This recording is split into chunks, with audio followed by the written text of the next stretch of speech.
ini sama dengan kepemimpinan, Bu. Ya, Kepemimpinan. dulu saya pernah mengatakan, pernah mendengarkan ungkapan dari Buya bahwa saya, Buya ini, saya lebih takut pada saya tidak takut pada sepasukan singa yang dipimpin oleh seekor domba, Bu, Betul. ya. Tapi saya lebih takut pada segerombolan, domba yang dipimpin oleh seekor singa. Itu maksudnya bagaimana? Betul. Oke. Pasukan singa yang dipimpin oleh seekor domba.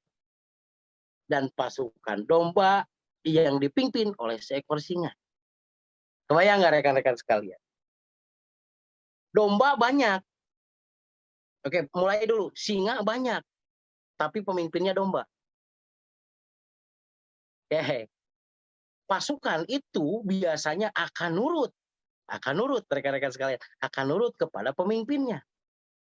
Kita lihat pemimpinnya coba. Kan tadi ada ungkapan dari Mas Roni ya, bahwa percaya diri itu adalah bagian dari kepemimpinan. Oke, berbicara kepemimpinan, mengibaratkan Mas Roni itu bahwa lebih baik kita takut pasukan domba yang dipimpin oleh seekor singa daripada pasukan singa yang dipimpin oleh seekor domba. Oke.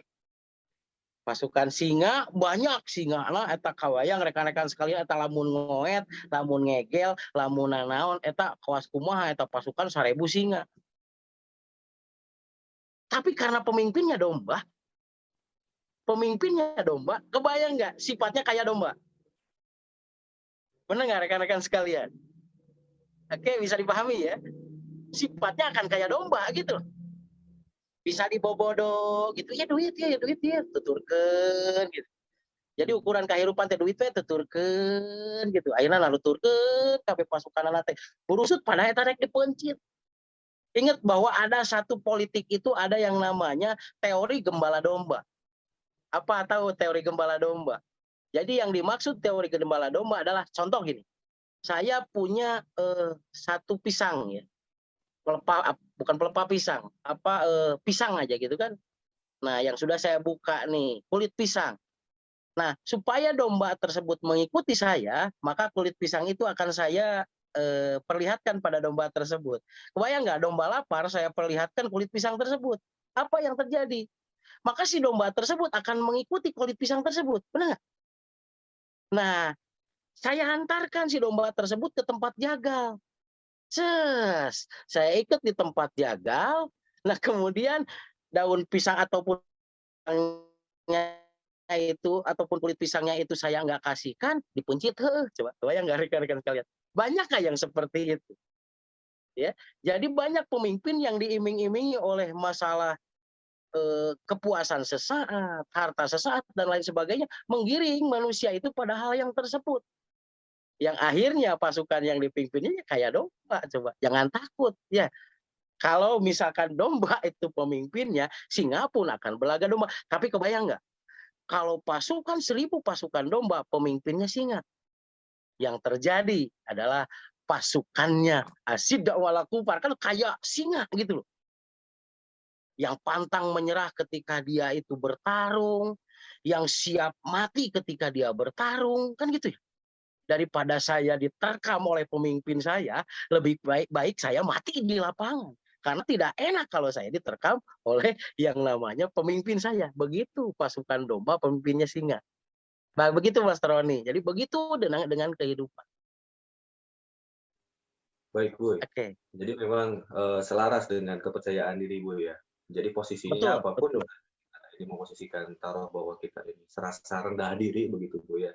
Tapi ketika Betul. kita tahu arah dan tujuan, kita patuh terhadap pimpinan kita yang memang punya peta yang sudah ditentukan begitu ya, Bu, ya. Sudah seharusnya memang Oke, kita seperti itu. oke, Mas Roni. Ini saya mau sambung. Lu dengan ajeg ngalagena atau kepercayaan diri itu ya di dalam kitab Nabawa Datala itu kudu tilu hal. Berarti nu disebut percaya diri teh gitu. Tilu hal nu disebut jelema percaya diri. Ji. Yang pertama, yakin yen diri bisa. Berarti yakin yang diri bisa atau yakin bahwa diri kita itu bisa. Yang pertama itu. Oke, yang pertama yang disebut orang yang percaya diri itu yang bagaimana? Pertama, orang tersebut yakin bahwa dirinya itu bisa. Yang kedua rekan-rekan sekalian, yakin ka benerna jeung bakal ngabuktina pitunjuk guru. Yakin ka benerna jeung bakal ngabuktina pitunjuk guru. Oke, meyakini kebenarannya dan bakal ada pembuktiannya dari petunjuk guru. Oke, yang ketiga, yakin karena rahasia diri.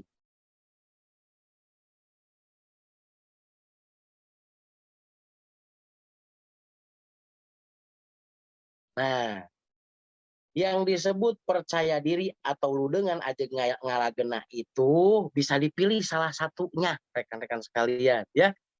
Yang pertama anu disebut percaya diri bahwa manusia itu meyakini bahwa dirinya itu bisa, meyakini lepas dari sudah bisa ataupun tidak bisa, bahwa yakin bahwa dirinya itu akan bisa. Kalau tidak demikian, berarti kan kita tidak, aduh saya nek ngayakinin nek di mana gitunya. Saya bakal boga mobil, bakal boga perumahan, bakal boga jaringan loba, bakal bisa ngaberkahan orang lain, saya bisa jadi pemimpin yang baik, singa tadi. Benar nggak? Kalau kita yakin pada diri, pilih cara yang kedua. Yakin kebenaran dan yakin pada kebenaran dan akan ada bukti apa yang menjadi petunjuk dari guru. Berarti lamun teu yakin ka diri kudu yakin ka guru gitu. Kedua, nah gitu kan. Oke. Kalau seandainya yang pertama yakin pada diri sudah nggak ada. Yakin pada petunjuk guru dan pembuktiannya juga sudah kabur. Berarti kita harus mempunyai keyakinan yang ketiga. Yakin karena rahasia diri. Apa yakin karena rahasia diri? Begini rekan-rekan sekalian. Kekuatan yang tidak terlihat jauh lebih besar dari kekuatan yang terlihat. Paham? Oke, ya. Jadi yakin karena rahasia diri itu adalah meyakini bahwa kekuatan yang tidak terlihat jauh lebih besar dari kekuatan yang terlihat. Apa itu buktinya? Anda sekarang, rekan-rekan sekalian, bisa bertemu dengan saya, bisa melihat yang namanya wajah saya dan wajah rekan-rekan sekalian. Kebayang nggak bahwa ada 70 saluran ya, 70 kekuatan yang sekarang sedang menuju kepada HP Anda. Coba mau dikanteng-kantengkan benang, eta dikanteng-kantengkan benang, dan mau diranteng atau mau ditinggalkan, coba. Tapi kan nggak terlihat. Kita itu sendiri di sini, rekan-rekan sekalian. Anda sendiri mungkin di sana. Tapi kebayang nggak? Ada 70 saluran yang bisa membuat visual wajah kita itu bisa bertemu dalam media. Berarti itu kekuatan yang tidak terlihat dong. Benar nggak? Saya sendiri, Anda 69 atau 69 orang. Ke sini nganteng coba kekuatan Anda tuh. Oke, berarti lebih besar dong ya. Kekuatan yang tidak terlihat itu jauh lebih besar dari apa yang terlihat. Oke, silahkan pilih salah satunya. Nah, tapi jika ada tiga-tiganya, maka itulah yang disebut asabikun nasabikun. Orang yang pertama dan utama, rekan-rekan sekalian. Nah, seperti itu. Ada yang kedua, ashabul yamin ya. Tangan kanan dari orang kanan, gitu loh. Oke, kan tangan kanan dari orang kanan pasti berhasil dong. Benar nggak rekan-rekan sekalian? Yang mempunyai poin 2 dan ketiga. yakin kepada setiap ucapan dari petunjuk gurunya, dan yakin pada rahasia diri. Nah, itu ashabul yamin. Oke. Pusing nggak dengan pernyataan saya? Mudah-mudahan tidak. Jadi yang disebut percaya diri ya, ukuran nih. Bagaimana mengukur bahwa kita itu sudah percaya diri belum? Saya percaya pada diri gitu loh. Oke, nah kalau Anda punya modal itu, berarti Anda akan menjadi manusia beruntung. Tapi kalau Anda tidak mempunyai modal itu, jangan berharap Anda akan menjadi manusia yang beruntung.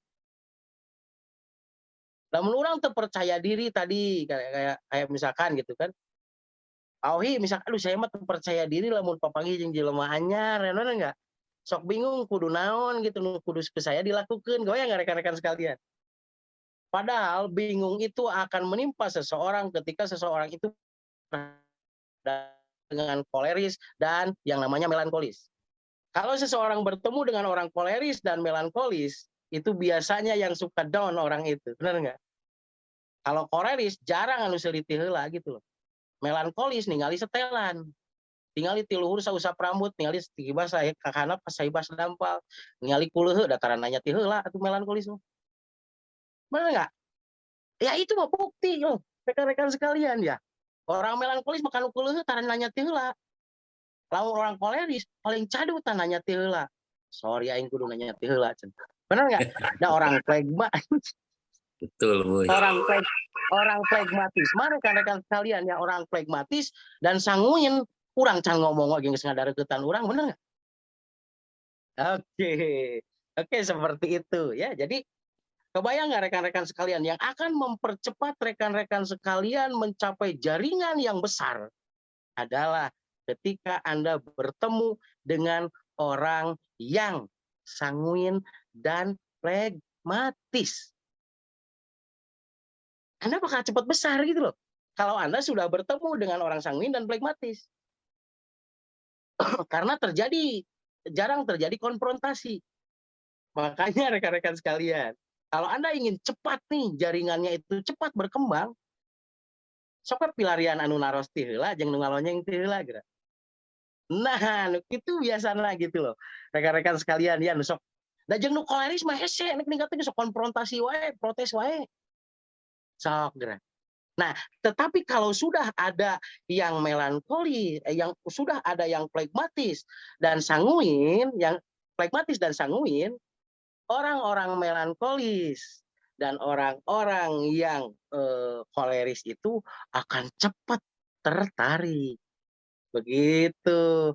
Jadi kalau target nih, ingat rekan-rekan sekali, kadang kita misalkan bertemu, saya mau minder, naon kudu memulai nah gitu.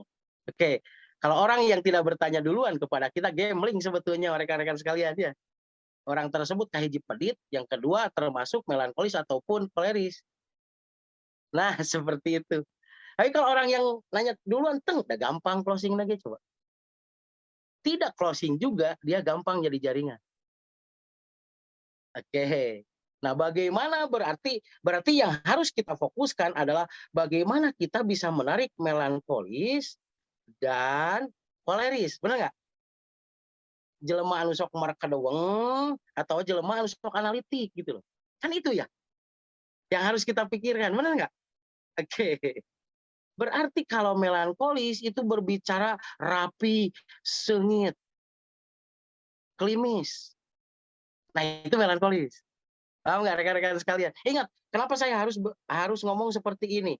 Visual 75% mempengaruhi seluruh apapun, naik melankolis, koleris, pragmatis dan sanguin apapun, 75% visualnya itu adalah ketika pandangan pertama.